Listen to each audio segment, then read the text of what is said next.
이 시간 함께 보실 말씀은 이사야 55장을 보겠습니다.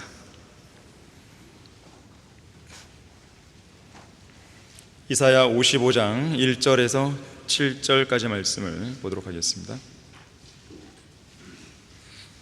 구약 성경에 있는 본문이지만 우리가 흔히 신약적인 복음이 담겨 있다라고 말할 수 있는 본문입니다. 자, 1절 보시면 너희 목마른 자들은 누구든지 물들로 나오라. 돈 없는 자도 오라. 너희는 와서 사 먹으라. 정령 와서 돈 없이 값 없이 포도주와 젖을 사라. 어찌하여 너희는 양식이 아닌 것을 위하여 돈을 쓰며 배부르지 않는 것을 위하여 수고하느냐. 내게 열심히 경청하고 좋은 것을 먹으라. 그리하여 너희 혼이 풍요함 속에서 스스로 기뻐하게 하라. 너희 귀를 기울이고 내게 와서 들으라. 그리하면 너희 혼이 살리라. 또 내가 너희와 영원한 언약을 맺으리니 곧 다윗의 확실한 자비니라. 보라, 내가 그를 백성에게 증거로 주었고 또 백성에게 인도자와 명령자로 주었노라. 보라, 너는 내가 알지 못하는 한 민족을 부를 것이요 너를 알지 못하던 민족들이 내게 달려올 것이니 주 너의 하나님 때문이요 이스라엘의 거룩한 분을 위해서니라. 이는 그가 너를 영화롭게 하였습니다. 그를 찾을 만한 때에 너희는 주를 구하며 그가 가까이 계실 때 그를 부르라. 악인은 자기의 길을, 불의한 사람은 자기 생각들을 버리고 주께로 돌아오라. 그리하면 주께서 그에게 자비를 베푸시리라. 우리 하나님께로 돌아오라. 그가 넘치게 용서하실 것입니다. 자, 말씀을 위해 다 같이 기도하시겠습니다. 참으로 위대하신 주 하나님 아버지, 전능하신 능력으로 항상 저희들을 지키시고 보호하시며 기도에 응답해 주시고 저희들의 모든 필요들을 주님의 방법으로 채우셔서 감사드립니다. 이보다 더 완벽한 예배 환경이 있겠습니까? 주님께서는 이 예배를 기뻐 받아주고 계십니다. 또 예배 가운데 선포되는 하나님의 말씀을 통해 우리를 먹여주길 원하십니다. 우리의 귀를 쫑긋 세우게 해주십시오. 우리의 마음을 열게 해주십시오. 하나님의 말씀에 온전히 집중하게 해주십시오. 이 말씀을 통해서 하나님께서 원하시는 것이 무엇인지 우리로 하여금 잘 깨닫게 하시고 우리의 마음에 새기게 하시며 우리의 생활 가운데 많은 변화와 열매가 드러날 수 있도록 도와주십시오. 주 예수 그리스도 이름으로 기도했습니다. 아멘. 하나님의 7가지 초청이라는 제목으로 설교하겠습니다. 하나님께서 초청하시는 거죠. 오라이죠. 오라. come. 오라. 여기 보면은 이 다윗의 확실한 자비라는 것이 나오는데요. 3절에 보니까 너희 귀를 기울이고 내게 와서 들으라. 그리하면 너희 혼이 살리라. 또 내가 너희와 영원한 언약을 맺으리니 곧 다윗의 확실한 자비니라. 다윗이란 이름은 사랑을 받았다는 뜻이죠. 사랑을 입었다. 그래서 다윗은 그 이름의 뜻대로 사울 왕과 함께했던 초기에는 사울 왕의 사랑을 받았고요, 또 사울의 아들 요나단의 사랑을 받았죠. 더 나아가서는 이스라엘 백성들 모두의 사랑을 받은 인물이었습니다. 특히나 더 중요한 것은 하나님의 마음에 맞는 사람이라 인정받을 만큼 하나님의 사랑을 받은 사람이에요. 그런 그가 하나님으로부터 받은 자비는 너무나 커서 성경은 다윗의 자비 또는 다윗의 확실한 자비라는 표현을 쓰고 있습니다. 역대기하 6장 42절에서는 다윗의 아들 솔로몬이 성전을 짓고 나서 성전을 하나님께 봉헌할 때 이렇게 기도합니다. 오 주 하나님이여, 주의 기름 부음 받은 뒤에 얼굴을 외면하지 마시고 주의 종 다윗의 자비를 기억하소서. 다윗은 그 누구봐도 정말로 자비를 받은 사람이에요. 이 율법 시대의 다윗은 우리아의 아내 밧세바와 저지른 간음이라든지 우리아를 죽인 살인 같은 이 중범죄를 범했음에도 불구하고 자비로운 하나님의 용서를 받은 사람입니다. 사실 간음죄는 살인죄와 더불어서 그 죄를 속죄할 수 있는 속죄 제물이 없어요. 율법 시대에 그 죄를, 다른 죄는 몰라도 이 두 개의 죄에 대해서는 속죄할 수 있는 제물이 없었습니다. 무조건 죽여야 되는 거예요. 간음죄를 저지른 사람, 살인죄를 저지른 사람 무조건 죽어야 됩니다. 레위기 20장 10절에 보니까 다른 사람의 아내와 간음하는 자, 즉 자기 이웃의 아내와 간음하는 자는 그 간음한 자와 그 간음한 여자를 반드시 죽일지니라 그랬어요. 또 레위기 24장 17절도 다른 사람을 죽인 사람은 반드시 죽일지니라. 어떠한 용서받을 수 있는 속죄 제물이 없었습니다. 자, 그래서 다윗은 밧세바와 간음했을 때 마땅히 죽어야 했습니다. 더욱이 그는 밧세바의 남편이었던 우리아를 죽이는 살인죄도 저질렀죠. 그런데 다윗은 하나님의 자비와 용서를 받은 것이죠. 물론 다윗이 간음죄와 살인죄를 용서받기 위해서 속죄 제물을 드렸기 때문에 용서받은 게 아닙니다. 서두에 말했듯이 이것을 위한 속죄제가 없어요. 오히려 다윗은 시편 51편에서 이렇게 고백하죠. 한번 보겠습니다. 시편 51편 1절에서 4절입니다.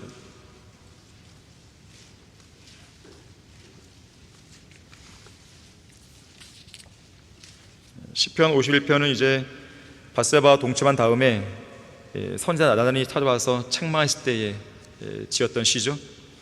오 하나님이여, 주의 자애하심을 따라 나에게 자비를 베푸소서. 주의 온유한 자비들의 풍성함을 따라 내 죄가들을 지워버리소서. 나의 죄악으로부터 나를 철저히 씻으시고 나의 죄로부터 나를 깨끗하게 하소서. 내가 내 죄가들을 아오니 내 죄가 항상 내 앞에 있나이다. 주만을 거역하여 내가 죄를 지었으며 주의 목전에서 이 악한 행실을 행하였으니 주께서 말씀하실 때에 의롭게 되시고 주께서 판단하실 때에 순전하시리다. 거기 16절 17절 보시면 주께서는 희생제를 원치 아니하시나이다. 그렇지 않았으면 내가 그것을 드렸으리다. 이 간음죄와 살인죄를 속죄하기 위한 그 희생제물을 하나님께서 원했다면 드렸을 거라는 거였죠. 하지만 그에 대한 속죄자가 없어요. 그래서 이렇게 이야기하는 것입니다. 주께서는 번제도 기뻐하지 아니하시나이다. 하나님의 희생제들은 상한 영이니 오 하나님이여, 주께서는 상하고 참여하는 마음을 멸시하지 아니하시리다. 자, 율법을 잘 알고 있었던 다윗은 어떤 희생자라도 간음죄와 살인죄에 대한 대가를 지불할 수 없다는 걸 잘 알았습니다. 그래서 그가 드릴 수 있는 유일한 제물은 어린 양이나 수소 같은 짐승들이 아니었고 오직 상한 영과 참회하는 마음뿐이었다고 고백했던 거예요. 다윗의 진솔한 고백에서 우러나오는 이 제물들, 그의 상한 영과 참회하는 마음을 하나님이 받으신 거죠. 그리고 자비를 베푸시고 용서하신 것입니다. 그런 면에서 볼 때 다윗은 정말로 하나님의 확실한 자비를 받은 왕이었어요. 이 자비가 중요한 것인데 하나님의 초청과 하나님의 부르심에는 바로 이러한 자비가 그 밑바탕에 깔려 있다는 것이죠. 죄인들을 부르시는 하나님의 초청, 그 밑바탕에는 죄인들을 용서하시는 하나님의 자비가 짙게 깔려 있습니다. 하나님의 풍성한 자비와 용서가 없다면 하나님의 초청도 하나님의 부르심도 아무런 의미가 없어요. 오직 죄인들을 향한 진노의 심판만이 그들에게는 놓여 있는 것이죠. 인간을 위시해서 이 땅의 모든 피조물은 하나님의 자비하심이 없이는 단 한순간도 살 수가 없습니다. 저는 누누이 몇 번 강조하지만 제가 지금 이 자리에서 서서 건강하게 서서 설교하고 사역하고 있다는 것, 놀라운 기적이 하나님의 풍성하신 자비하심의 결과입니다. 마찬가지로 여러분들이 이 자리에 앉아있는 것, 하나님의 자비하심의 결과입니다. 하나님께서 생명의 호흡을 주관하지 않았다면 우리는 진짜 흙으로 갔을 거예요. 우리를 모든 악과 위험으로부터 지켜주는 분이 누구겠습니까? 누가 우리의 생명의 호흡을 주관합니까? 누가 우리의 생명을 파멸해서 구속하고 있습니까? 누가 우리의 질병을 치유합니까? 하나님이 베풀어 주신 자비가 아니라면 생명, 건강, 돈, 인간이 받을 수 있는 것은 단 한 가지도 없습니다. 우리의 인생은 거기에서 출발해야 돼요. 거기에서 출발할 때 감사와 찬양이 나올 수 있는 거예요. 우리의 짧은 인생을 돌아보건대 하나님의 자비하심이 우리를 실망시킨 적은 단 한순간도 없습니다. 우리를 향한 하나님의 자비하심이 조금이라도 부족한 적은 없었어요. 무언가 아쉽거나 그런 적 없었어요. 항상 풍성한 자비였습니다. 우리가 현재 누릴 수 있는 그 모든 은혜, 모든 자비 중에서도 가장 최고의 은혜와 자비를 지금 우리는 누리고 있는 거예요. 특히 죄인으로 태어나서 죄만 짓고 살다가 바로 그 죄로 인해 죽을 수밖에 없고 바로 그 죄 때문에 영원히 불타오르는 지옥에서 영원히 고통받으며 살 수밖에 없는 죄인들, 그러한 죄인들이 이 땅에서 호흡을 하며 살아있는 동안에 받을 수 있는 가장 큰 자비는 죄를 용서받는 일입니다. 그래서 하나님은 오늘 본문 1절에서 초청하시는 거예요. 아, 너희 목마른 자들은 누구든지 물들로 나오라. 돈 없는 자도 오라. 너희는 와서 사 먹으라.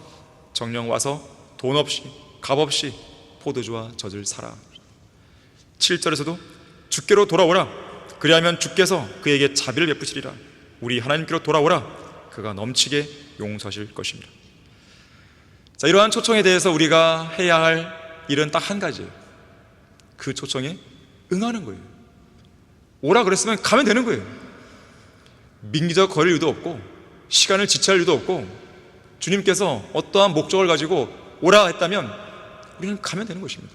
이것만이 우리가 할 수 있는 유일한 일이에요. 하나님의 위대한 초청에 응답하라. 첫 번째로 예수님은 사케오에게 내려오라고 초청하셨어요. 성경에는 오라, come이라는 단어가 많이 나와요. 그 중에 이제 제가 오늘 7가지를 이야기하려고 그러신 것인데요, 사케오에게 내려오라 그랬어요. 구원으로의 초청입니다. 이것은 우리 누가복음 19장 5절 6절 보겠습니다. 자, 구원으로의 초청을 보여주는 아주 중요한 본문입니다. 누가복음 19장 5절 6절에서 예수께서 그곳에 이르시자 그를 쳐다보시고 그에게 말씀하시기를 사케오야 속히 내려오너라. 오늘은 내가 너의 집에서 묵으리라고 하시니 그가 서둘러 내려와서 기쁨으로 주를 영접하더라. 특히 거기 9절 10절에 보니까 오늘 구원이 이 집에 이르렀으니 그도 아브라함의 아들이기 때문이라. 인자가 온 것은 잃어버린 자를 찾고 또 구원하려는 것이라. 자, 우리는 여기서 인자이신 예수님께서 이 땅에 오신 목적이 무엇인지를 주목해야 됩니다. 의인들을 부르러 온 것이 아니라 잃어버린 자들, 죄인들 중에 죄인이죠. 죄인들 중에 죄인들을 구원하려는 데 있었음을 우리는 주목해야 됩니다. 이런 이유 때문에 예수님은 당대 죄인들 중에 죄인으로 취급받았던 사케오의 집으로 들어가신 것이죠. 기꺼이 사케오의 친구가 되어주신 겁니다. 그런데 당시 유대인들은 7절에서 보듯이 이런 예수님의 모습을 못마땅하게 여겨서 그가 죄인과 더불어 손님이 되어 들어갔도다라고 수군거리는 것이죠. 그러나 예수님께서 세리들과 죄인들의 친구가 되지 않았다면 우리 같은 죄인들은 결코 구원받지 못했을 것입니다. 죄 없으신 예수님께서 범죄자들과 더불어 헤아림을 받지 않았다면 우리가 지옥의 영원한 형벌에서 빠져나올 수 있는 방법은 마련되지 않았을 것입니다. 우리가 연약한 죄인이고 주님의 원수였을 때 만일 예수님께서 우리 같은 죄인들의 친구가 되어주지 않았다면, 그래서 친히 십자가에 못 박혀 죽으심으로써 하나님의 사랑을 나타내주지 않았다면 우리는 결코 구원받지 못했을 것이에요. 예수님께서 세리들과 창녀들과 그리고 우리 같은 죄인들에게 친구로 다가와 주셨다는 이 사실은 하나님의 자비요 은혜였던 것입니다. 예수님은 선한 사람을 구원하려고 오신 것이 아닌 정말로 나쁜 죄인들을 구원하기 오셨습니다. 그래서 자신이 건강한 사람들이라고 생각하는 사람은 결코 구원받을 수 없는 거예요. 나는 아주 의인도 아니지만 그렇다고 정말로 죄질이 나쁜 사람 축에 드는 것도 아니야. 그래도 감옥에 있는 흉악한 범죄들보다는 괜찮은 사람이지, 이렇게 생각하는 사람은 구원받을 수 없습니다. 왜 우리가 복음을 증거할 때 죄에 대해 강력한 찔림을 주는 것입니까? 왜 죄의 목록들을 나열해 가면서 강력하게 죄에 대한 경고를 주는 거예요? 자기가 죄인인 사실을 모르면 구주의 필요성을 못 느낄 것이고 결국 그 사람에게는 복음을 전해도 소용이 없는 거예요. 자신을 극심한 병에 걸린 죄인이라고 생각하는 사람들만이 구원받을 수 있는 것입니다. 예수님께서는 바로 그런 사람들을 위한 의사로 이 땅에 오신 겁니다. 율법의 의로 말하자면 흠이 없었던 바울조차도 스스로를 가리켜서 죄인들의 우두머리라고 고백했단 말이에요. 그래서 바울이 구원받을 수 있던 것입니다. 2000년 전에 빌립보 간수를 보십시오. 내가 구원받으려면 어떻게 해야 됩니까? 자신이 죄인임을 안 것이죠. 그 질문을 던졌을 때 주 예수 그리스도를 믿어라. 그러면 너와 내 집안이 구원을 받으리라. 이 답이 주어지는 거예요. 그리고 그 답을 믿고 구원받는 것이죠. 십자가를 통해 나타난 하나님의 사랑을 결코 가볍게 생각하면 안 됩니다. 하나님의 사랑을 싸구려 물품 다루듯이 취급해서는 안 됩니다. 우리를 친구 삼아주신 하나님의 사랑과 우정은 가장 진실하고 영원한 것임을 기억해야 됩니다. 이런 사실을 감지했던 사케오는 예수님을 영접함에 있어서 조금도 지체하지 않았습니다. 그래서 본문 6절에서 서둘러 내려와서 기쁨으로 주를 영접했다고 그랬어요. 복음을 믿는 데 있어서 질질 끌 이유가 뭐가 있어요? 우리 주위에는 지옥의 멸망을 향해 가는 사케오들이 많습니다. 간절한 마음에 사케오처럼 뽕나무로 올라가서 예수 그리스도의 얼굴을 보기 원하는 사케오들도 상당수 있습니다. 그리스도의 복음을 듣기 원하는 사케오들이 많이 있는 것이에요. 우리는 그들을 향해서 예수님처럼 속히 내려오라고 선포해야 되는 것이죠.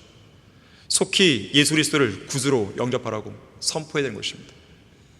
하나님의 위대한 초청에 응답하라. 두 번째로, 예수님께서는 수고하고 무거운 짐진 자들에게 오라고 초청하십니다. 마태복음 11장 28절 말씀이죠. 수고하고 무거운 짐진 자들아, 다 내게로 오라. 그러면 내가 너에게 쉼을 주리라. 첫 번째 초청이 구원으로의 초청이었다면 두 번째 초청은 쉼과 안식으로의 초청입니다. 이 세상에 인생의 수고와 무거운 짐이 없는 사람들이 있겠습니까? 없죠. 지구상에 살고 있는 80억 명 이상의 사람들 중에 수고하고 무거운 짐진 자들이 얼마나 많은지 여러분은 알고 계십니까? 또한 그들이 쉼을 얻으려고 얼마나 애타게 갈망하는지 알고 있습니까? 이 땅에 살고 있는 죄인들이 복음에 대해 관심이 없는 것 같지만 사실은 그들은 아우성치고 있는 거예요. 그들의 양심은 빨리 구원받고 받고 싶다고 아우성을 치고 있는 거예요. 그러한 모습을 그 죄인들의 얼굴에서 여러분들은 읽을 수 있어야 됩니다. 그 사람이 완고한 마음을 표출하든지 화를 내든지 욕을 하고 가든지 비난을 하든지 와서 행패를 부리든지 관계없이 그 모든 반응들은 나 좀 살려주세요, 그 반응이에요. 아무런 반응도 보이지 않고 무관심하며 가든지 웃으면서 와서 뭔가 반기든지 아니면 조롱하든지 관계없이 이 땅에 있는 모든 죄인들은 어떻게 해서든지 이 죄에서 벗어나고자 하는 그런 갈망이 조금이라도 있는 것입니다. 그들은 참된 쉼을 찾기 위해서 이렇게도 해보고 저렇게도 해보고 그야말로 아등바등 되고 있는 거예요. 발버둥 치고 있는 것입니다, 살려고. 하지만 진정한 쉼을 그들의 인간적인 방법 속에서는 찾지 못하는 거죠. 그래서 예수님이 말씀하시는 거예요. 수고하고 무거운 짐진 자들아, 다 내게로 오라. 그러면 내가 너에게 쉼을 주리라. 우리의 구주이신 예수님은 참된 쉼을 얻을 수 있는 진정한 안식처, 유일한 쉼터입니다. 여러분 스스로 짐을 짊어지하지 마세요. 여러분이 지고 있는 인생의 모든 무게를 내려놓으세요. 괜히 그걸 짊어져서 걱정과 근심과 염려 속에서 하루를 살면 안 됩니다. 언젠가 신실한 설교자 헨리 하우스가 자신의 어깨 위에 지워진 막중한 사역 속에서 자신이 짊어져야 할 어렵고 힘든 일로 인해 완전히 녹초가 되어서 집으로 돌아온 적이 있었습니다. 그때 그는 2층 침실에 있는 아내에게 줄 봉투를 손에 들고 있었습니다. 그리고 2층으로 올라가려고 하는데 바로 그 앞에 그의 딸이 있었어요. 그러면서 그 봉투를 자기가 대신 갖다 주겠다고 아빠한테 이야기합니다. 하지만 이 딸은 거동을 못하는 소아마비 환자였습니다. 휠체어에 앉아 있었어요. 그래서 아빠가 얘기한 거죠. 너 몸으로는 2층으로 갈 수가 없어. 내가 그냥 할게. 그러자 딸은 만면에 미소를 띠며 말합니다. 방법이 있어요. 봉투는 제가 들고 있고 아버지가 저를 2층에 엄마가 계신 곳으로 데려가시면 되잖아요. 딸은 늘 아빠를 힘들게 합니다. 바로 그 순간 하나님의 사역으로 온몸이 녹초가 되어 있던 헨리 하우스는 머릿속에서 먹구름이 거치듯 한 가지 분명한 것을 딱 깨닫는 거죠. 그렇지, 이 사역은 내가 하는 게 아니지 하나님께서 해주시는 것이지, 내가 홀로 이 짐을 왜 지려고 했지? 내려놓자. 이 무거운 짐을 내려놓자. 주님 안에 모든 짐을 내려놓자. 특히 예수님께서는 이 짐을 아는 채로 나를 짊어주시고 어디라도 데려가 주실 수 있는 분이라는 사실을 믿자. 여러분은 어떻습니까? 삶이 힘듭니까? 인생의 무게가 여러분을 버겁게 만듭니까? 여러분을 도우시기 위해서 두 팔을 벌리고 서 계시는 하나님께 여러분의 모든 짐을 맡기고 그분의 품에 안겨야 돼요. 이사야 41장 10절에서 말씀하죠. 너는 두려워 말라. 내가 너와 함께함이라. 놀라지 말라. 내가 내 하나님이니라. 다른 사람이 하나님이 안 했어요. 내가 내 하나님이라. 내가 너를 강건하게 하리라. 정녕 내가 너를 도우리라. 정녕 내가 내 의의 오른손으로 너를 높이리라. 물론 이것은 교리적으로 이스라엘 백성들에게 하신 민족적인 단위에서 말한 것이지만 우리에게 얼마든지 개인으로 적용할 수 있습니다. 주님은 나의 하나님이시죠. 다른 성도의 하나님 아니잖아요. 물론 그 성도도 나의 하나님이라고 고백할 수 있죠. 나도 나의 하나님이십니다. 나의 하나님께서 나를 안 돌보신다? 그건 말이 안 되는 겁니다. 왜 그러면 주님께서는 수고하고 무거운 짐자들아 다 내게로 오라, 왜 이 말씀하셨겠어요? 짐도 안 져줄 건데. 짐을 져주시니까 오라고 하시는 거죠. 하나님께서 어려워서 못할 일이 있겠습니까? 해결하지 못할 문제가 있겠습니까? 물리치지 못할 대적이 있겠습니까? 고치지 못할 질병이 있겠습니까? 모든 불신과 의심을 버리십시오. 주님의 능력 안에서 참된 위로와 평안과 쉼과 휴식과 안식을 누리셔야 돼요. 하나님의 위대한 초청에 응답하라. 세 번째로, 예수님께서는 믿지 않는 자들에게서 나오라고 초청하시는 거예요. 자, 고린도 후서 6장 14절 보겠습니다.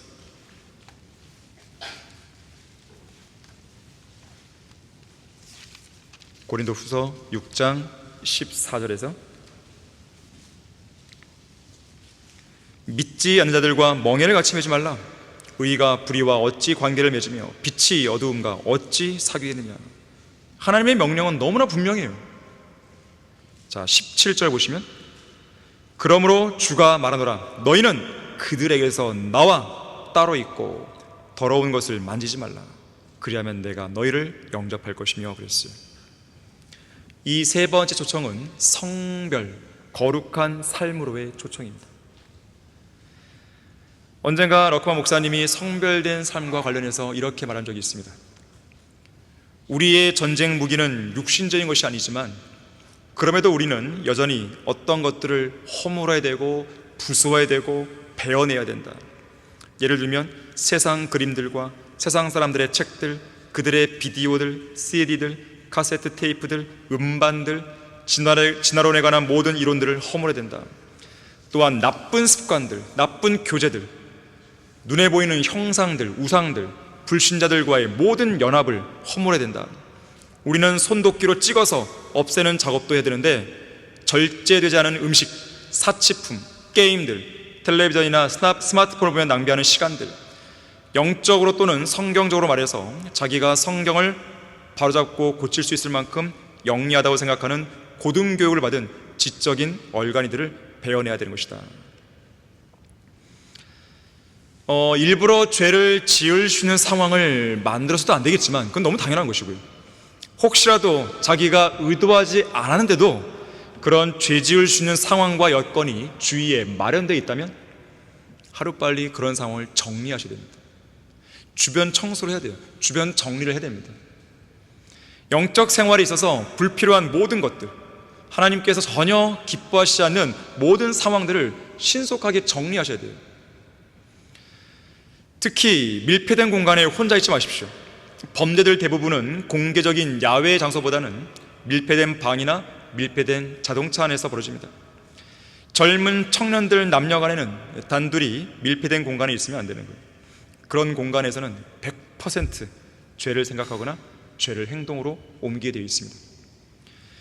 죄를 짓고 싶은 악한 생각들이나 충동들의 대부분은 자기 외에 아무도 없는 장소, 아무도 볼 수 없는 장소, 외부와 단절되고 폐쇄된 공간에서 훨씬 더 많이 일어나는 거예요. 자, 밀폐된 공간에 혼자 있지 말고 그 공간에서 나와야 됩니다. 나와서 바람도 쐬고 하늘도 보고 구름도 보고 먼 산도 바라보고 바람을 맞으며 하나님의 손길도 느껴봐야죠. 가까운 공원으로 가서 산책도 하시고 호수도 보고 성경도 읽고 등산도 하고 트랙을 돌고 자전거를 타고 농구를 하고 축구를 하고 활동적인 일들을 하는 것이죠. 땀을 흘려 일하고 운동을 하는 것이죠. 아무런 목적 없이 실내에만 처박혀 있으면 자꾸 눕고 싶습니다. 눕게 되면 TV를 켜거나 스마트폰을 열고 싶은 마음이 드는 것이죠. 스마트폰을 열면 더럽고 추잡하고 가증스러운 영상들을 보거나 게임을 즐기고 싶은 마음이 드는 것이죠. 스마트폰 중독에서 벗어나야 됩니다. 오늘날 사람들이 책을 읽는 능력이 떨어져요. 소위 문해력이 떨어집니다. 책을 잘 읽지를 못해요. 읽어도 무슨 말인지 이해를 못합니다. 왜 그런 것인가? 영상 때문에 그런 거예요. 스마트폰 때문에 그렇습니다. 스마트폰이 많은 영상들을 제공하면서 많은 정보들을 빠른 시간 내에 주는 것 같지만 사실은 그 영상을 보고 있는 사람으로 하여금 생각을 멈추게 만드는 거예요. 책을 읽으면 그 읽으면서 생각을 하게 됩니다. 사고력이 생기고 창조적인 생각이 나오는 것이죠. 그런데 영상을 바보같이 계속 보고 있으면 그건 생각하는 게 아니고요, 그냥 거기 중독되어 있어서 아무 생각 없이 멍하니 보는 것이에요. TV가 바보 상자이듯이 스마트폰 역시나 휴대하기 간편한 바보 상자인 거죠. TV보다 더 쉽게 죄를 짓게 만듭니다. 스마트폰이 더 쉽게 만들어주는 스튜피드 폰이죠. 스마트폰이 아니라, 똑똑한 폰이 아니라 바보 폰이죠. 민수기 33장 52절에서 그 땅 거민을 너희 앞에서 다 몰아내고 그들의 모든 그림들을 파괴하고 모든 부어 만든 형상들을 다 파괴하며 산당들을 다 뽑아낼 것이라 했습니다. 모든 그림들을 파괴하라는 명령이 여기에서 유일하게 나오는 거예요. 가나안 땅에 들어가거든 그 가나안 땅 거민들이 그려놓은 그림들을 다 파괴하라는 거예요. 왜 파괴하는 것인가? 그 그림들을 보게 되면 성적인 타락이라든지 우상 숭배를 조장하는 내용들이 다 들어있는 것이죠. 더럽고 추잡하고 가증스러운 그림들이. 무슨 경치를 아름답게 그렸겠습니까? 그걸 왜 파괴하겠습니까? 그런 그림들을 파괴하는 게 아니죠. 자, 하나님의 위대한 초청에 응답하라. 네 번째로, 예수님께서는 자기 십자가를 지고 나를 따라오라고 말합니다. 따라오라. Come after me. 따라오라. 자, 이것은 제자의 삶으로의 초청입니다. 자, 누가복음 9장 23절 24절을 보겠습니다. 누가복음 9장 23절 24절을 보시면, 또 그들 모두에게 말씀하시기를 누구든지 나를 따라오려거든 자기를 부인하고 날마다 자기 십자가를 지고 나를 따르라. 누구든지 자기 생명을 구하고자 하면 잃을 것이요 누구든지 나를 위하여 자기 생명을 잃으면 구하리라. 마태복음에서는 따라오라는 표현이 follow me 하지만 여기서는 come after, 따라오는 것도 역시 오라는 초청의 일종입니다. 구원받은 그리스도인은 마땅히 예수 그리스도를 따르는 삶을 살아야 됩니다. 그리스도의 제자가 되어야 하는 것이 당연한 것이에요. 제자도를 하는 사람 삶은 불가피한 현실이고 우리 모두에게 주어진 의무예요. 중요한 것은 그런 제자의 길에는 반드시 고난이 따른다는 거예요. 럭하 목사님은 이렇게 말했어요. 만약 여러분이 믿음으로 살고자 한다면 그 믿음은 여러분에게 무언가 대가를 치르게 할 것입니다. 그것이 경제적인 안정이나 가족의 부양을 포기하는 것일 수도 있습니다. 나는 하나님께서 여러분으로 하여금 가족 문제, 금전 문제, 건강 문제, 형제 간의 문제를 겪게 할 수 있다고 말해둬야겠습니다. 내가 이런 문제들을 어떻게 알았겠습니까? 하나님께서 나로 하여금 그것들을 경험하게 하셨기 때문에 알게 되었습니다. 여러분들이 제자의 길을 걸어간다면 반드시 고난은 따라오게 돼 있어요. 안 따라오는 게 이상합니다. 경건하게 살고자 하는 모든 사람은 박해를 받는데 왜 제자의 길을 걷는데 박해가 없겠어요? 당연히 있는 것이죠. 하지만 그러한 현실적인 고난, 현실적인 문제, 이것을 걱정하지 마십시오. 그러한 현실과 고난을 이길 수 있도록 하나님이 도와주기 때문에 그렇습니다.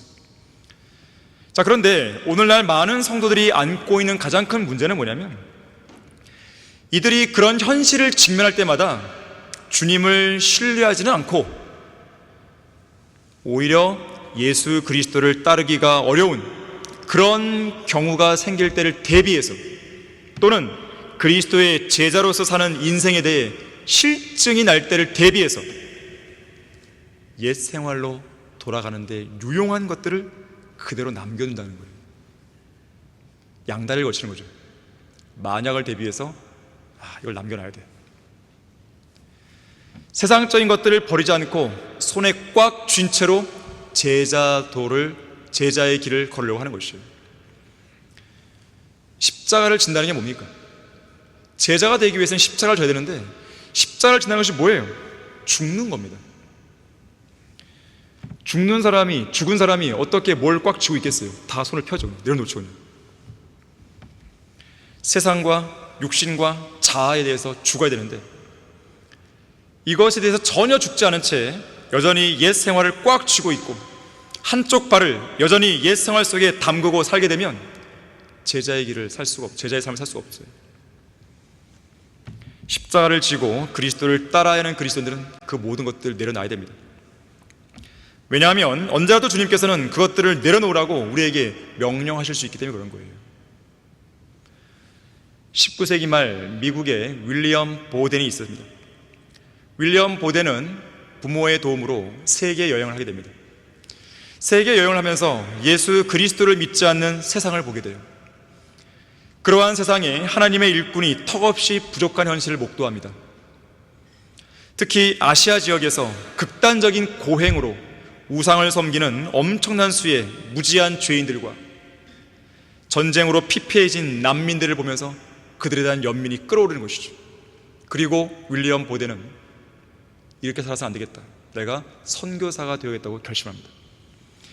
이 결심을 들은 친구가 이렇게 비아냥대요. 너의 젊음은 소중한 거야. 왜 너의 그런 소중한 인생을 그런 선교 같은 데나 내버려 하는 거야? 이 말을 들은 보덴은 그날 밤 집으로 와서 성경책 뒷장에 다음과 적습니다. 남김없이 드리리라. 그리고 여행에서 귀국한 보덴은 분명한 목적 속에서 예일대학교에 입학했고, 성경과 기도를 통해 주님과 동행하면서 주변 지역의 빈민들을 중심으로 복음을 전했습니다. 마침내 1,500만 명의 모슬렘들이 살고 있는 중국에 단 한 명의 선교사도 파송되지 않았다는 소식을 들었을 때 이슬람 선교에 자신을 드리게 됩니다. 대학을 졸업할 때쯤 여러 유수한 기업들에서 고액의 급여를 제의받았지만 모두 뿌리치고 그날 저녁 집에 와서 성경 뒷장에 또 하나의 글을 남깁니다. 물러서지 않으리라. 이후 프린스턴 신학대학원에서 신학 석사를 마친 보덴은 중국으로 가기 전 아랍어를 배울 목적으로 이집트로 갔습니다. 그곳에서 검소한 생활을 하며 틈틈이 아랍어로 복음을 증거했어요. 하지만 3개월이 채 되지 않았을 무렵 안타깝게도 유행성 뇌수막염에 걸려 한 달 만에 생을 마감하고 맙니다. 이때가 불과 26세의 젊은 나이였어요. 비록 그의 헌신은 짧게 끝났지만 보덴에게는 세상에서 많은 것을 이루며 살다가 주님 앞에 빈손으로 나아가는 인생보다는 단 하루를 살더라도 주님을 위해 사는 편이 훨씬 나은 것이라고 여겼어요. 그는 자신의 생명이 얼마 남지 않았음을 직감했을 때 성경 뒷장에 마지막 다음과 같은 두 단어를 적어놓습니다. 후회하지 않으리라. 하나님의 위대한 초청에 응답하라. 다섯 번째로, 예수님께서는 제자들을 사람을 낚는 어부로 초청하십니다. 마가복음 1장 17절에서 너희는 나를 따라오라. 내가 너희로 사람들을 낚는 어부가 되게 하리라. 이 다섯 번째 초청은 일꾼으로 부르시는 초청입니다. 일꾼의 첫 출발점은 복음을 전하는 거예요. 그 일을 신실하게 하게 되면 하나님은 더 큰, 더 많은, 더 나은, 더 넓은 그런 사역의 지경을 맡겨주시는 거예요. 이 세상에서 가장 중요한 일은 한 명의 혼을 주님께로 이겨오는 일입니다. 잠언 11장 30절에서 의로운 자의 열매는 생명의 나무니 혼들을 이겨온 자는 현명하다고 했습니다. 현명한 사람이 되고 싶지 않습니까? 되고 싶다면 복음을 전하는 거예요. 혼들을 이겨오는 것입니다. 가장 현명한 일을 하는 것이에요. 요한 웨슬리는 이렇게 말했습니다. 우리가 해야 할 일은 잃어버린 혼을 구원하는 일이다. 우리는 이 일에 시간을 쓰고 또 써야 한다. 가능한 한 많은 혼들을 구원하는 일과 가능한 한 많은 죄인들을 회개하게 해서 거룩함 가운데 성장해 가도록 최선을 다하는 일, 이것이야말로 우리 그리스도인들이 마땅히 해야 할 일이라고 했어요. 그래서 여러분들은 기회가 닿는 대로 복음을 전하려고 애를 써야 돼요. 주유소든 목욕탕이든 이 집안에 누군가 뭘 고치러 왔든, 자, 여러분이 만나는 누구든지 간에 그 사람의 혼에 대한 관심을 갖고 있어야 돼요. 항상 그 사람의 혼에 대해서 인식을 해야 됩니다. 무슨 말인가 하면 이 혼이 지금 죽으면 어디 가냐 이거예요 도대체. 여러분은 지금 당장 숨이 꼴딱꼴딱 넘어가는 사람이 있는데 그 사람을 위해서 여러분 뭐라도 할 거 아니겠어요? 이 사람을 낫게 하기 위해서 백방을 뛰면서 수소문하면서 이 사람을 낫게 하기 위한 방법을 찾을 거 아니겠어요? 자신의 부모가 아픕니다. 자신의 자녀가 아파요. 가만히 있습니까? 아니죠. 밤이라도 응급실에 싣고 가는 거죠. 왜 그러는 거예요? 살리기 위해서. 마찬가지입니다. 혼에 대한 의식은 바로 그와 똑같은 거예요. 몸은 비록 멀쩡해도 그 혼은 지금 병들어 있단 말이에요. 이 혼은 지금 생명의 호흡이 끊어지면 바로 즉시로 지옥으로 떨어집니다. 시급해요. 총각을 다투는 사안입니다. 이거는 1839년 그때부터 인도 복음화를 위해 일생을 바친 와일더 목사가 있습니다. 대학교를 수석으로 졸업한 그는 좋은 기업에 취직할 수 있는 자격이 있었지만 인도 선교사로 헌신했습니다. 30년 이상 복음을 전하러 다닌 그는 인도의 3,000개 이상의 마을을 돌아다닌 거예요. 대단한 것이죠. 그때 우리처럼 지금처럼 교통 상황이 발전했습니까? 그렇지 않아요. 오직 두 발로 다닌 거 아니겠어요? 3,000개의 마을 30년 동안 그가 뿌린 전도지만 해도 300만 장. 또한 와일더 목사는 거리에서 방황하는 3,300명의 아이들을 교회로 데려오게 됐습니다. 그 결과 수많은 혼들이 이 선교사의 복음 전파로 구원을 받을 수 있었습니다. 왜 이 사람은 그렇게 했을까요? 가장 소중한 일이라고 알았기 때문에, 믿었기 때문에. 영국의 폰 웰츠 남작이 있습니다. 이 사람은 예수 그리스도를 믿고 구원받은 이후에 나는 영국의 귀족으로서 섬김을 받는 위치에서 내려와 평생을 섬기셨던 예수 그리스도를 본받겠다고 말했어요. 스스로 남작의 직위를 버립니다. 그리고 모든 부동산과 재산을 포기한 채 아프리카로 가서 구원의 복음을 전하며 흑인들을 대상으로 주님을 섬겼어요. 그는 이렇게 말했습니다. 내가 하나님의 종이 되었는데 나에게 있어서 섬기는 일 외에 무엇이 더 필요하겠는가? 모든 허영심을 버리고 오직 주님의 발 아래 거하며 모든 것을 바치겠다. 이렇게 말을 할 수 있는 사람이 오늘날에는 너무 없죠. 필라델피아 시대의 과거 옛 이야기로 끝나고 있습니다. 지금 아련한 추억처럼 멀리 가고 있는 거예요. 지금 우리가 그 시대에 살고 있는 겁니다. 자, 이런 배교의 시대에 이렇게 각오하고 결심하고 헌신할 수 있는 구령자가 나온다면 그 구령자가 지나가는 곳곳마다 많은 사람들이 구원받겠죠. 이 땅에 성경대로 믿는 지역교회가 최소 30개, 그리고 거리에서 설교하고 구령하는 1,000명의 최소 1,000명의 그리스도인만 있으면 이 나라는 복음화시킬 수 있습니다. 8만 개의 교회가 문제가 아니에요. 14만 명의 목사들의 문제가 아닙니다. 1,000만 명, 800만에서 1,000만 명의 기독교인들의 문제가 아니에요. 사람이 많으면 뭐합니까? 교회가 크면 뭐합니까 도대체? 30개의 성경 들어 믿는 지역교회, 그리고 1,000명의 복음을 증거할 수 있는 그러한 구령자가 있다고 한다면 이 나라 복음을 시킵니다. 가능한 것이에요. 물론 우리가 복음을 전한다고 해서 다 믿는 건 아니죠. 5천만 전 국민이 구원을 다 받는 것은 아닙니다. 하지만 최소한 복음을 들어보지 못한 사람이 단 한 명도 없게 할 수 있을 거 아니겠어요? 거리 설자가 필요합니다. 구령자가 필요합니다. 전국을 순회하며 복음을 전할 설교자들이 필요합니다. 전국을 순회하며 성경을 가르쳐 줄 수 있는 교사들이 필요합니다. 무엇보다도 지역교회를 맡을 수 있는 설교자, 성경교사, 그리고 해외로 나갈 선교사가 필요한 것이죠. 국가의 부름 앞에서 여러분은 의무를 다하기 위해 쉽게 움직이죠. 국민들은 4대 의무를 지는 것인데 4대 의무를 다하기 위해서 최선을 다하죠. 세상 대학, 세상 기업, 세상의 유명한 사람들, 그들의 부르심 앞에서, 그들의 부름 앞에서 여러분은 기꺼이 자신의 몸을 헌신적으로 드리죠. 회사에서 프로젝트가 있으면 밤을 새자, 그럼 밤 새잖아요. 승진하기 위해서 이런 조건이 필요해, 밤을 새서 준비하잖아요. 자, 그런데 복음을 증거하기 위해서, 진리를 가르치기 위해서 과연 여러분은 어떤 자세로 응답하고 있냐 이거예요. 왜 하나님의 부르심 앞에서는 복음 전파의 의무를 다하기 위해서 기꺼이 움직이지 않는지, 그걸 묻는 것입니다. 왜 이 마지막 시대에 영적인 갈급함과 살려달라는 죄인들의 울부짖음에 대한 시대적인 필요와 주님의 부르심 앞에서 자신의 몸을 헌신적으로 드리지 않냐 이거예요. 자기가 드리고 싶은 거기까지만 드리는 거죠. 주님, 저는 여기까지밖에 안 됩니다. 자기가 한계를 정하는 거예요.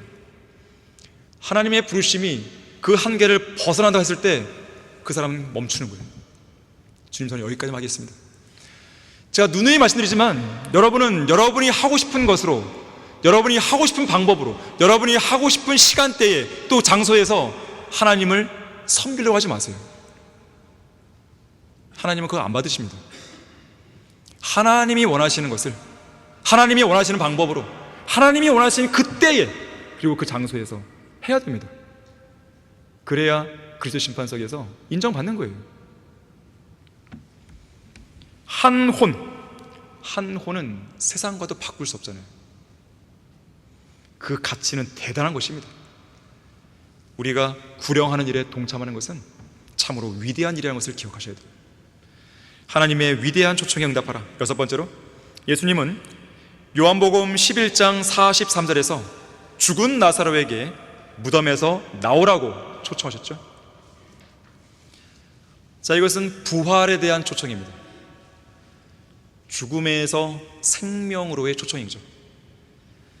자, 그리스도인은 죽음 앞에서도 두려워하지 않고 소망을 갖습니다. 그 이유가 바로 여기에 있는 거예요. 우리는 죽어도 주님이 우리를 깨우시는 거죠. 일어나라, 무덤에서 나와라, 그러신단 말이에요. 오스왈드 챔버스는 죽음은 우리에게 생명을 주시는 하나님의 즐거운 길이라고 그랬어요. 요한일서 2장 25절도 우리에게 약속하신 약속이 이것이니 곧 영원한 생명이라고 있습니다. 자, 우리는 죽는 즉시 곧바로 하늘나라에 들어갑니다. 자, 이것은 혼적인 생명이죠. 하지만 장차 무덤에서 우리의 죽은 몸을 일으키시는 것이죠. 육적인 측면에서도 본다면 영원한 생명을 주시는 것이죠. 스위스의 한 순교자가 맨발로 장작더미 위로 올라갔습니다. 이제 곧 벌어질 끔찍한 상황을 앞두고 모두 긴장했습니다. 하지만 정작 순교하게 될 그리스도인의 이 얼굴에는 평화와 안식이 깃들어 있었고 여유도 느껴졌어요. 그때 순교자는 자신에게 화형을 집행하라고 판결한 그 판사에게 이렇게 말합니다. 판사님, 저의 가슴에 손을 한번 얹어보세요. 만약 제 심장의 맥박이 평상시보다 조금이라도 더 빠르게 뛴다면 제가 믿고 있는 이 기독교 신앙을 믿지 않아도 됩니다. 오히려 제가 믿는 하나님을 저주하십시오. 그렇지 않아도 순교자의 표정이 너무 담담해서 무척 의아해했던 판사는 떨리는 손으로 순교자의 가슴에 손을 얹었습니다. 그랬더니 그 순교자가 화형과 죽음을 기다리는 사람이 아닌 마치 침대에 잠을 자러 가는 사람처럼 평온한 안식이 느꼈다고 그래요. 물론 우리가 바라는 것은 우리 모두 살아있을 때 다 함께 휴거되는 것이죠. 우리 가운데 죽음이 마냥 즐거운 사람이 있겠습니까? 그러나 설령 우리 가운데 누군가가 먼저 죽는다 하더라도 너무 실망하지 마십시오. 통곡하는 사람들처럼 슬피 울 필요도 없습니다. 물론 아쉬움과 그리움은 있겠죠. 그러나 소망이 없는 사람처럼 처신해서는 안 됩니다. 그것은 그리스도인다운 모습이 아니죠. 왜 그런 것입니까? 우리가 지금 죽는다 하더라도, 우리 옆에 있는 지체가 죽는다 하더라도 예수님께서 저 공중으로 오실 때 우리의 몸을 향해서 무덤에서 나오라고 명령할 것이네. 그렇죠. 누구누구야 일어나라, 이렇게 잠을 깨우신 거죠. 로마서 8장 11절에서는 예수를 죽은 자들로부터 살리신 분의 영이 너희 안에 거하시면, 그리스도를 죽은 자들로부터 살리신 분이 너희 안에 거하시는 그분의 영으로 인하여 너희의 죽을 몸도 살리시리라 했습니다. 풍선하시죠. 이 풍선이 바위처럼 땅으로 떨어지지 않고 올라가도록 만드는 것이 무엇입니까? 풍선 안에 무언가가 있는 거죠. 공기가 있는 것이죠. 그것이 위로 올라가도록 만드는 공기가 있는 것이죠. 자, 주님께서 그리스도 안에서 잠든 모든 자들을 하늘에 있는 본향으로 데려가시기 위해 다시 오실 때 그 죽은 성도들을 무덤에서 나오도록 하는 뭔가가 있는 것이죠. 바로 예수 그리스도께서 위로 올라가시도록 만든 것과 똑같이 그들을 위로 올라가게 해주는 무언가가, 즉 어떤 분이 그들 안에 있는 것이죠. 그분은 바로 성령 하나님이시죠. 주님께서 우리를 저 공중으로 불러오실 그날을 우리가 확신하고 고대하며 사는 것도 성령 하나님께서 우리 안에 계시기 때문에, 또 그분을 통해서 우리가 죽어로 다시 사는 것이고, 살아도 영을 잃지 않고 끌려 올라간다는 그런 확신이 있기 때문에 우리는 그런 소망을 갖고 살 수 있는 것이에요. 하나님의 위대한 초청에 응답하라. 마지막 7번째로 예수님께서는 이리 올라오라고 초청하십니다. 자, 요한계시록 4장 1절 보겠습니다.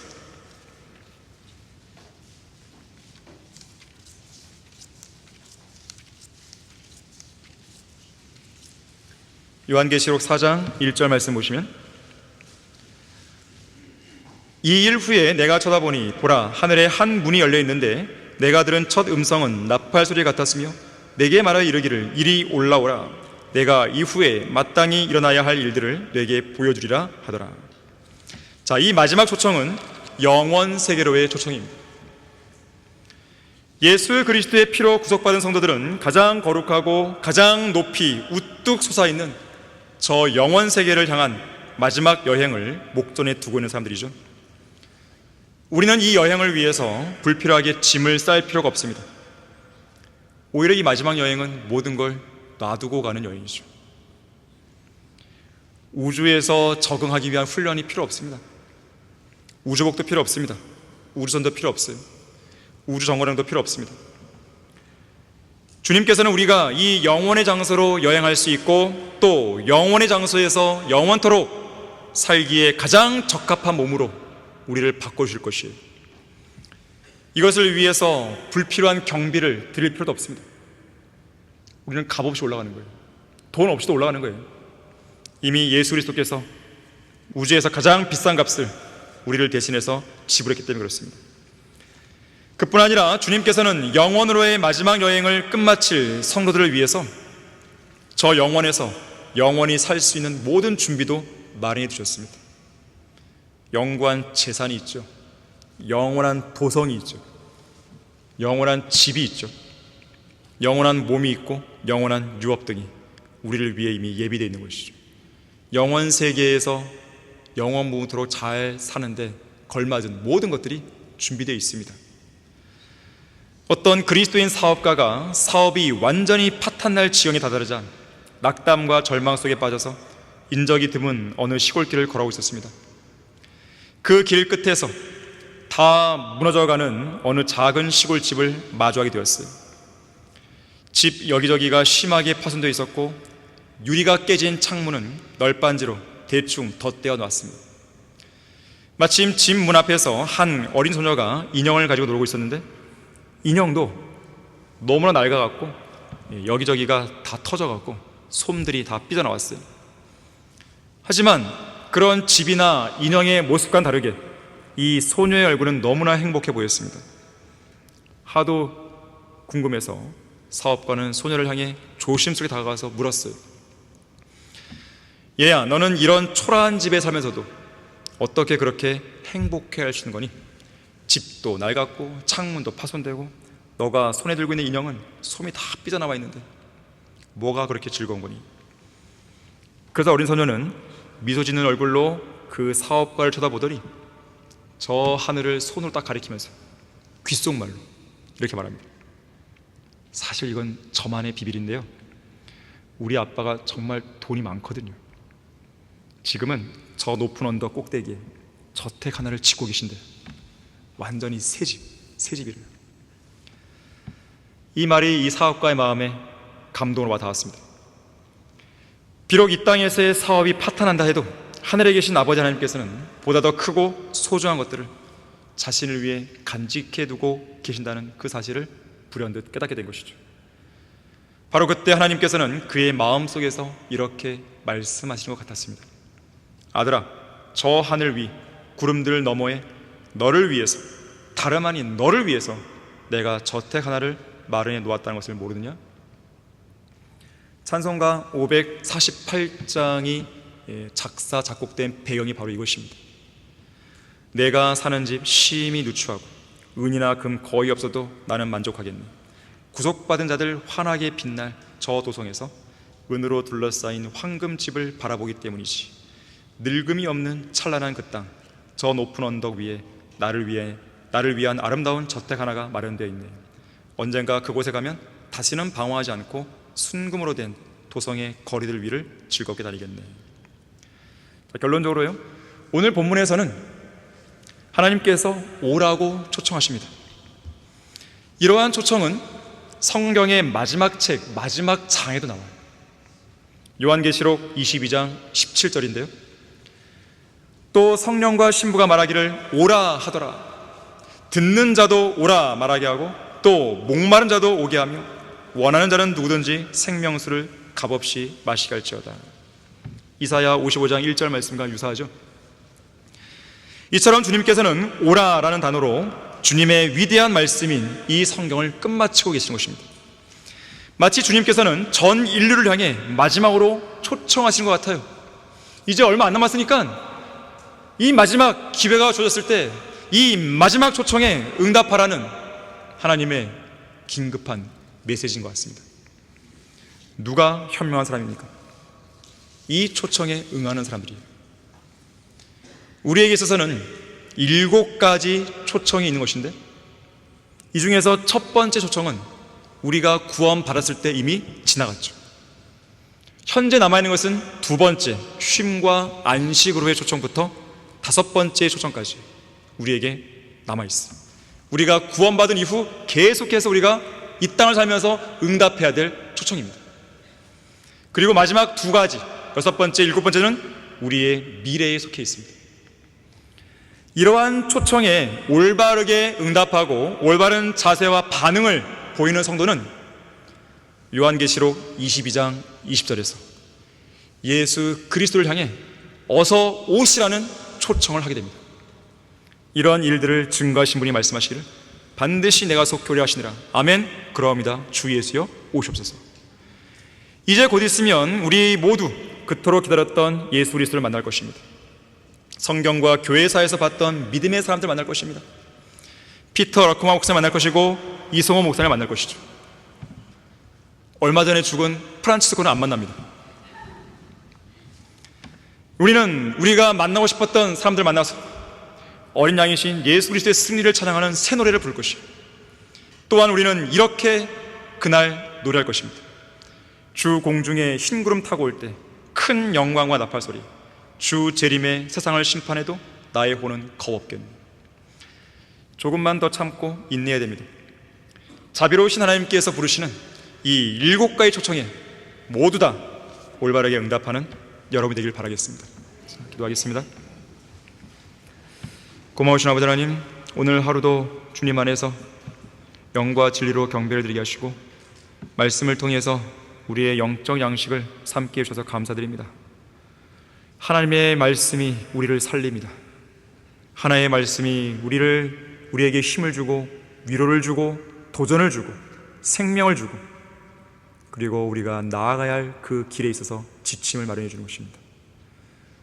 오늘 두 편의 설교를 우리 성도들이 마음속에 잘 새기게 해주십시오. 하나님의 말씀을 통해서 모든 문제의 해답을 찾고 모든 문제를 넘어서고 이 말씀의 능력으로 마귀와의 싸움에서도 늘 승리할 수 있도록 도와주십시오. 주 예수 그리스도 이름으로 기도했습니다. 아멘.